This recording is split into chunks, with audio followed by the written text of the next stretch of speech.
this thing anyway, so. No, I don't shave, I wax.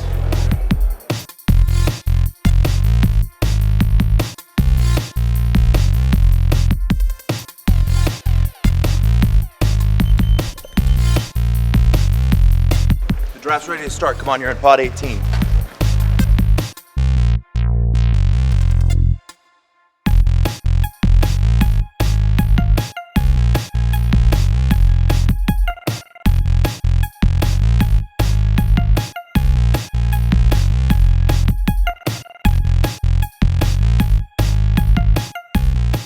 You went 7-1 today, playing in your first Pro Tour. Very impressive.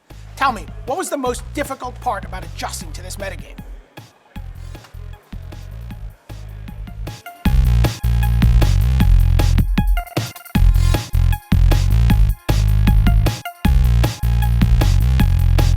I wouldn't board too much in the Bant mirror. I just cut a Jace for a Subjugate Angel. That's it. Top 8 contenders, please listen up. Marshall will call your name when we start. You'll enter through here. First person on will go far to the right of Marshall. In 8th place, from the United States,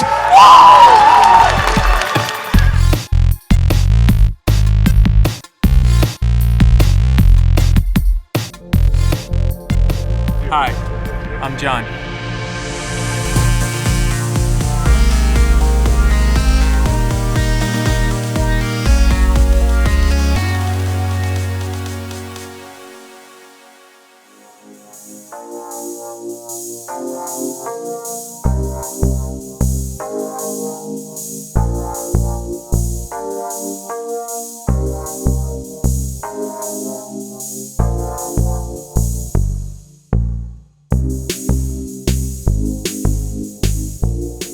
Welcome to the Pro Tour. Your countless hours of hard work playing the game you love have resulted in this, a trip to Australia, and the chance to play with cards depicting werewolves bursting with alien tentacles. You may be jet-lagged, but keep your eyes wide open. The memories you make here will last a lifetime, and the lessons you learn will shape you as a Magic player forevermore. As any pro player can attest, you may find yourself in strange situations, and finding the right play might mean betraying your instincts. So I was playing the Green-Black Delirium mirror match, and I cast an Emrakul to take my opponent's next turn, untap, and then he lays down a hand that has an Emrakul in it himself. I decide to take the line of play of activating his Quagmire and trading it off with my own Emrakul, just to keep him 1 mana off of his Emrakul, to just hopefully he doesn't get there to be able to cast it, because he was going to be able to do a lot of damage with it. I felt a little let down. This Emrakul was supposed to win me the game. It was supposed to be an immediate game ender, and now it's in the graveyard just chilling. I mean, it's just in the name. It promises the end. So it's supposed to end the game, and it didn't. People were watching, and I'm just thinking, what are these people thinking? They must think, how dumb is this guy to use his opponent's turn that he's stealing to kill his own Emrakul?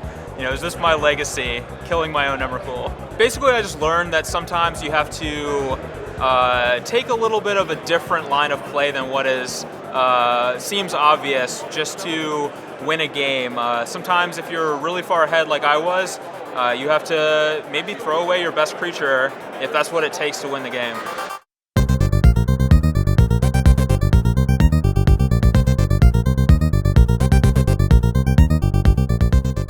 You've heard the pros talk about tough decisions they've made, and now, it's time to make one of your own.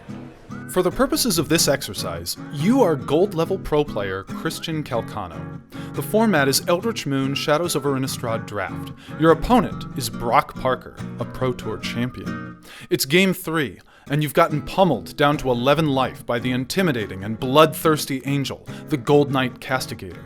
While Brock is still at 20 life, he has seemingly left his defenses down for a potential attack by your Mercurial Geists, whose damage will be doubled due to Gold Knight Castigator's ability. Can Brock keep attacking? I don't know. I mean, it is so scary to see that Mercurial Geist. What's more, Brock doesn't know that you have 3 instants or sorceries in your hand, allowing the Geists to attack for more than enough damage to kill Brock in one shot. However, Brock has 2 untapped islands, and you remember passing him the bounce spell, Just the Wind, during the draft.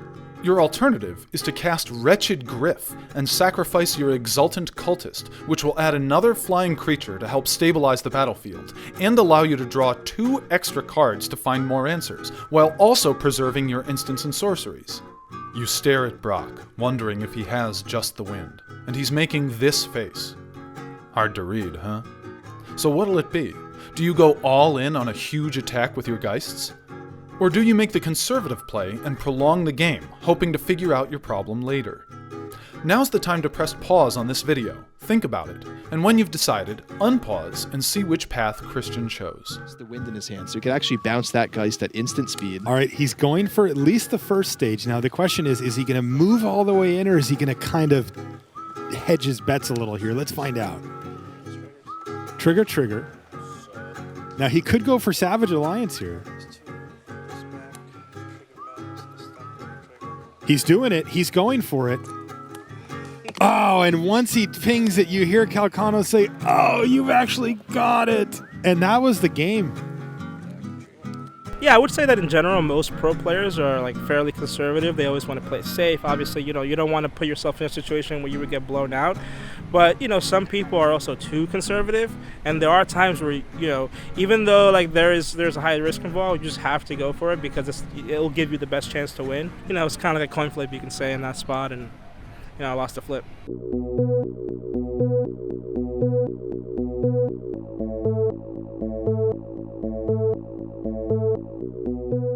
Owen Turtenwald is going into the Pro Tour Hall of Fame. He has 3 Pro Tour top 8s, 416 lifetime pro points. He's got that 1 world championship. The Magic community's known how great Owen is for a long time, but you, even years ago, said that he was the best in the world. Has it surprised you to see him put up results like this, or do you just kind of expect it? No, like I said, it doesn't really surprise me. I mean, I'm in a position, I guess, I'm more able maybe than some people to watch somebody play Magic and sort of get a feeling for how good they really are, right? Like over a short period of time, anybody can do poorly or do well at Magic. When I talk to Kai or John or Luis or whatever, and we can discuss, oh, we think this kid or this guy or this person is really, really good. When we have a consensus about somebody, we can sort of trust each other's opinions, and certainly we had that kind of consensus about Owen. Okay.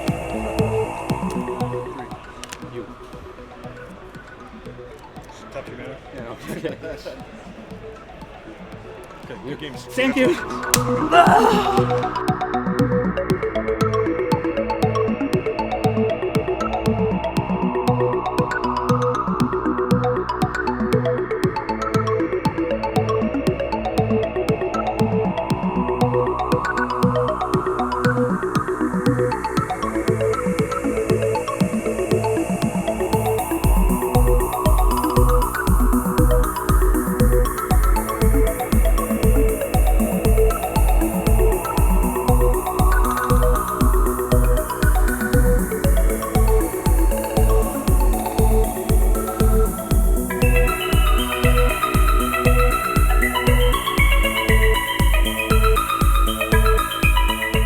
With Huey Jensen watching from the sidelines, Owen and Reed took their quest for greatness to the top 8 of Pro Tour Eldritch Moon. Reed had the unfortunate task of playing against all-time great Luis Scott Vargas in the quarterfinals, who had just top 8'd 3 Pro Tours in a row. Luis's collected company of capable creatures proved too much for Reed, and so Luis advanced to the semifinals. After just having secured the title of Player of the Year and being elected to the Pro Tour Hall of Fame, Owen Turtenwald was having what he'd call a pretty decent weekend. He started his Sunday by vanquishing Tokyo native Yuta Takahashi in the quarterfinals, and so the stage was set for a superstar showdown with Luis Scott Vargas in the semis. The 2 Americans traded blows in an epic match. Luis captured Game 1 by driving his friend Avacyn to the brink of insanity and unleashing her on Owen. But Owen struck back in Game 2 by summoning the scariest creature ever to emerge from the Blind Eternities, Emrakul, the Promised End. In Game 3, Luis went back to Plan A, destroying Owen with a multi-pronged creature assault. A suspenseful Game 4 ended when Owen once again summoned Emrakul, and in the decisive Game 5, Owen found victory by harnessing the offensive firepower of a bunch of screaming trees. And so Owen Turtenwald advanced to the finals. European Magic players have long been acquainted with Lukas Blohan of the Czech Republic. He'd been top-8ing Grand Prix across the continent for years. But on this Sunday in Sydney, the rest of the world would learn about Lukas what the Europeans already knew. He kicked off the quarterfinals by defeating two-time Pro Tour top-8er Ken Yukihiro with the help of Archangel Avacyn and Gideon, ally of Zendikar. In the semifinals, he took down Berkeley native and popular content creator Sam Pardee, who was unable to overcome Lucas's large gang of zombies and planeswalkers. And so Lukas advanced to the finals, where he met one of the best players in Magic, having the best weekend of his career. What's more, the relative strength of Owen's deck in the matchup mirrored his outsized accolades as a player, making Blohan a distinct underdog. But while Emrakul is the mightiest creature in the multiverse, she did not make an appearance for Owen in Game 1. Instead, Lukas dominated the battlefield with an unending horde of zombies, courtesy of Necromancer Extraordinaire, Liliana, the Last Hope. The zombie factory started for Lukas again in Game 2, but this time, Emrakul appeared twice, each time transforming Lukas into Owen's mind slave, whereby Owen controlled Lucas's actions and made Lukas hurt himself really badly. But despite suffering such oppression, Lukas regained control of his own brain, all the while churning out Liliana's undead army until Owen conceded. In Game 3, Lukas turned to Gideon, ally of Zendikar, another of Emrakul's formidable enemies.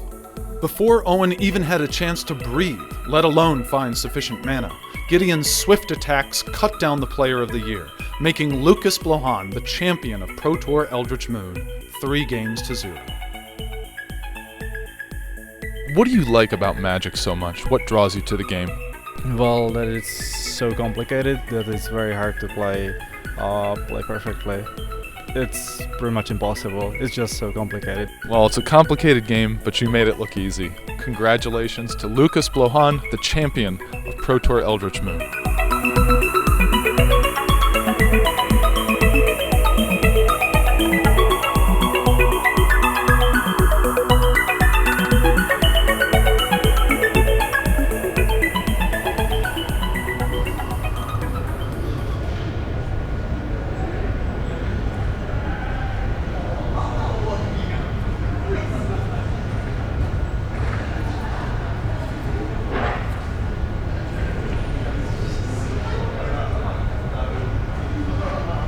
Oh, is it my turn?